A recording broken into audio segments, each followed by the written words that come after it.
transfert de la Première ministre et de Monsieur le ministre de l'Intérieur, saluer l'action des forces de sécurité, des forces de secours, qui sont intervenues très rapidement sur cet événement dramatique. Dramatique ô combien, puisque, évidemment, ce sont notamment des enfants qui sont victimes. Donc moi, j'ai une pensée, je pense, comme vous tous et toutes, pour les victimes, les familles, et puis aussi pour toutes celles et tous ceux qui sont intervenus en premier sur ce drame. Nous avions ce matin en intervention aussi bien des policiers nationaux que des policiers municipaux. Nous avions également des forces importantes de sapeurs-pompiers du service départemental de Haute-Savoie. Nous avons mobilisé aussi des gendarmes et il se trouvait que nous avions aussi les militaires du dispositif Sentinelle qui étaient déployés. Donc cette réactivité des forces de secours a permis l'interpellation rapide de l'auteur. Et à ce stade, donc, moi je voulais aussi remercier vraiment tous les intervenants.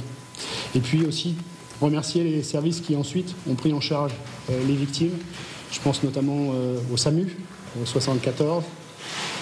Et puis nos associations partenaires, je pense aussi à la Croix-Rouge par exemple, qui ont pris en charge les impliqués, c'est-à-dire les non blessés et les familles de ces impliqués, pour ici même à la préfecture assurer un premier soutien psychologique.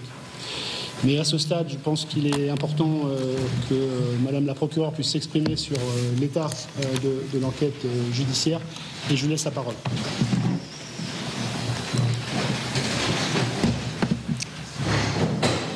Donc le parquet a été avisé ce matin d'une tentative d'assassinat de jeunes enfants qui s'était produite au jardin Le Paquier, qui est en face du lac d'Annecy, sur une aire de jeu. Dès que nous avons pris connaissance du déroulement des faits, j'ai immédiatement saisi la direction centrale de la police judiciaire qui est actuellement en charge de cette enquête. Le parquet s'est déplacé sur place et a ouvert immédiatement une procédure en flagrance pour une tentative d'assassinat à l'égard de 6 personnes, puisque en l'état où nous sommes, et je ne parle pas des victimes collatérales qui ont pu être choquées et témoins des faits, on a 6 personnes qui sont physiquement blessées, 4 mineurs et 2 majeurs. Sur les 4 mineurs, on a 2 personnes qui sont de nationalité française, un jeune néerlandais, un jeune anglais. C'est 4 très jeunes enfants, puisque les âges, il y a un enfant âgé de 22 mois, 2 enfants de 2 ans et un enfant de 3 ans, qui ont été tous les 4 blessés par arme blanche, par le mis en cause qui est interpellé. Il y a également 2 adultes qui sont victimes et qui ont été blessés par le mis en cause, tous les 2 par arme blanche, un plus légèrement, un plus gravement, et une victime blessée initialement par arme blanche a été touchée par un tir d'un policier qui a permis, ce policier par son acte a permis l'interpellation du mis en cause, et malheureusement son tir qui a permis de mettre hors d'état de nuire le mis en cause a blessé un des adultes. Donc sur ces 6 personnes, 5 ont été considérées comme en urgence absolue et le sont toujours aujourd'hui, et un des adultes était blessé plus légèrement. Donc, compte tenu de cet élément, donc c'est une enquête pour tentative d'assassinat qui a été faite. Le mis en cause est actuellement en garde à vue dans les locaux du commissariat de police d'Annecy. Il est inconnu des services de police et de gendarmerie. Des premiers éléments que nous avons aujourd'hui, comme j'ai pu le dire tout à l'heure, il n'y a aucun élément qui permet d'évoquer un motif terroriste. Comme usuellement dans ce genre d'affaires, le parquet national terroriste est présent et procède à une évaluation. L'arme qui a servi à commettre ces faits a été appréhendée. C'était une seule arme, une arme blanche qui était un couteau pliable de type Opinel et qui est en possession des services de police. Le mis en cause, les auditions commencent, on est sur une enquête qui commence aujourd'hui. L'audition, elle va permettre de comprendre les motivations et de voir la personnalité du mis en cause. Des premiers éléments dont on dispose, on serait sur un réfugié, quelqu'un qui est réfugié politique et qui serait actuellement sans domicile fixe à Annecy, avec une arrivée à Annecy au courant de l'automne 2022. Le mis en cause, voilà, je voulais le préciser, il n'était porteur que d'une seule arme qui a été appréhendée, et je sais qu'un certain nombre de bruits diffusent sur l'éventuelle présence d'une deuxième personne. On est bien sûr un auteur identifié et une unique scène qui est celle que j'ai évoquée avec vous. Ce matin, donc, on a fait procéder à la fermeture du parc Le Paquier pour permettre la préservation des traces et indices, et parce que le mis en cause avait son sac à dos qu'il fallait analyser et lever de doutes sur ce qu'il y avait à l'intérieur du sac à dos. Une fois que les préservations des traces et indices ont été faites et que le sac à dos qu'on a pu lever le doute sur ce qu'il y avait à l'intérieur du sac à dos, le parc a été réouvert. Et donc je le précise parce que, comme l'a rappelé monsieur le préfet, on est sur des actes extrêmement graves qui sont extrêmement traumatisants. En l'état, il n'y a pas de danger au sein de la ville d'Annecy. Le mis en cause est interpellé, et des éléments qu'on a, il n'y a pas de raison de penser qu'il puisse y avoir un deuxième auteur qui serait dans la nature. Donc l'enquête se poursuit, elle conduira sans doute à l'ouverture d'une information judiciaire pour une tentative d'assassinat. J'ai fait ouvrir en parallèle de cette enquête principale une seconde enquête, comme il est d'usage, pour l'utilisation de l'arme à feu par la police, qui est confiée également à la DCPJ. Voilà ce que je pouvais vous dire du point de vue judiciaire aujourd'hui. Est-ce que vous pouvez nous donner quelques précisions sur l'état de santé ? Alors, on est sur des très jeunes victimes, dont je ne suis pas médecin, mais dont on me dit que leur état de santé il est encore extrêmement fragile. Donc, ils sont aujourd'hui toujours en urgence absolue. Voilà. Est-ce que le suspect a été auditionné ? Les auditions sont en cours. L'enquête, elle est en cours actuellement. Il est actuellement physiquement dans les locaux du commissariat de police d'Annecy. Son état est compatible avec... Il est actuellement physiquement dans les locaux du commissariat de police d'Annecy. C'est des lésions à quelle partie du corps ? Sur des zones vitales. D'où la qualification pénale de tentative d'assassinat. Sur l'état de santé des mineurs, donc actuellement, il y en a un qui a été transféré à Genève. Les 3 autres qui, après une première intervention chirurgicale à Annecy, ont été transférés au CHU de Grenoble. Donc on a 3 victimes mineures à Grenoble, au CHU de Grenoble, et une victime hospitalisée à Genève. Est-ce qu'à ce stade, la question psychiatrique concernant la mise en cause est posée ? Alors, elle se pose nécessairement pour tout acte dont on voit qu'elle n'a pas de sens et a priori pas de mobile apparent. Donc évidemment, ça fait partie d'une des pistes, et l'enquête en cours, elle va permettre de déterminer le mobile. Je ne peux pas exclure évidemment à ce stade un mobile, un acte insensé.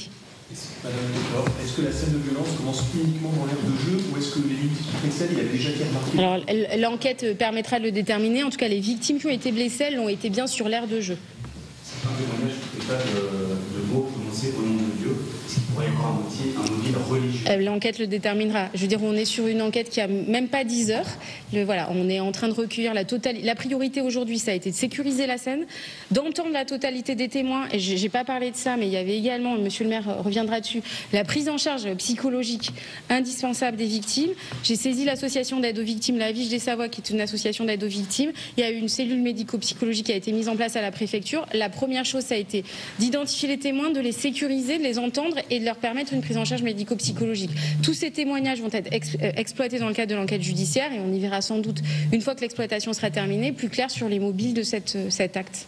Est-ce que d'antécédents judiciaires ? Aucun antécédent de police ni justice. Est-ce que vous confirmez qu'il est père de famille ? Pour le moment, moi, les éléments que je vous ai donnés, c'est quelqu'un qui est arrivé en octobre 2022 à Annecy et qui est sans domicile fixe. Est-ce que le suspect a été appréhendé dans un état sous l'emprise de quelque chose ? Les premières investigations qui ont été faites, les premières analyses, on était quelqu'un qui n'était ni sous l'emprise de stupéfiants ni sous l'emprise d'alcool. Est-ce que les éléments de témoignage que vous avez montrent qu'il les enfants en priorité ? C'est trop tôt aujourd'hui pour pouvoir le dire. Comment est-ce qu'on peut dire qu'il n'y a pas d'antécédents psychiatriques ? Ah, j'ai pas dit qu'il n'y avait pas d'antécédents psychiatriques. Ah bah, ça ne sortait pas de ma bouche en tout cas. Moi, ce que je vous dis, c'est qu'en l'état actuel, on a quelqu'un qui est en garde à vue depuis 10 heures, dont on est en train d'essayer de comprendre son mobile, et la seule chose dont on sait, c'est qu'il n'est inconnu de service de police et de justice. Vous quoi ces derniers mois, ce que vous dire par là ? L'enquête le déterminera. Je vais peut-être vous laisser la parole, monsieur le maire. Oui, merci madame la procureure. La question, la garde à vue 48 heures, puisqu'on est sur un mobile. Donc, comme je vous l'ai dit, pour le moment, il n'y a pas de raison de retenir un mobile terroriste. Donc, on est sur une garde à vue classique de 48 heures pour tentative d'assassinat. Tout de suite après les faits, quasiment concomitamment, grâce à l'aide donc de cette victime qui est intervenue pour essayer de l'appréhender et qui malheureusement a été blessée dans cette action. Donc c'est vraiment grâce, vous l'avez rappelé, Monsieur le Préfet, une intervention extrêmement rapide des forces de police. La police est intervenue extrêmement rapidement, les pompiers également, mais on a ce témoin qui sur place a essayé lui-même d'appréhender le mis en cause. Vous n'êtes pas policier, ce témoin-là? Non. Sur les chrétiens d'Orient et son appartenance à cette religion, vous avez quelque chose? C'est beaucoup trop tôt aujourd'hui pour pouvoir dire tout ça. Monsieur le Préfet, il y a des appels à manifester sur les réseaux sociaux ce soir. Est-ce que vous avez estimé la situation et vous avez décidé d'une interdiction de manifestation? Alors tout d'abord, je voudrais appeler chacun de nos concitoyens à la décence et au recueillement, puisque nous avons des victimes, Madame la procureure vient de le rappeler, particulièrement jeunes. Et donc l'événement pour Annecy, pour toute la population de ce département est particulièrement traumatisant. Donc je crois que la première chose, c'est que toute récupération, quelle qu'elle soit, est absolument insupportable. Par ailleurs, sur le plan de l'ordre public, puisque c'est le sens de votre question, force restera à la loi. Donc en lien avec Madame le procureur, nous allons gérer la soirée.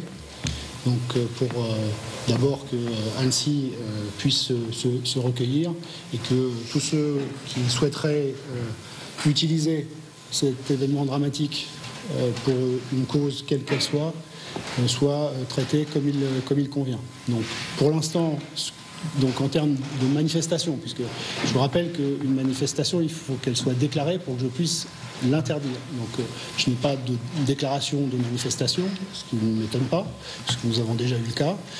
Donc nous ferons appel aux articles habituels du Code pénal pour pouvoir traiter donc, cette manifestation, si jamais elle devait avoir lieu, sans déclaration.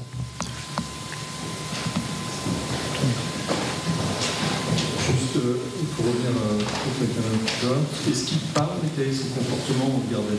Alors là, pour le moment, les premières auditions sont en cours. La police est en cours d'audition. Là, c'est encore beaucoup trop tôt aussi pour pouvoir avoir un retour sur ce qui peut se dire en garde à vue.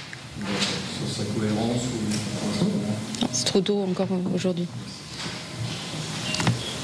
Bien. Je vous laisse ma place. Je vous laisse ma place et le micro.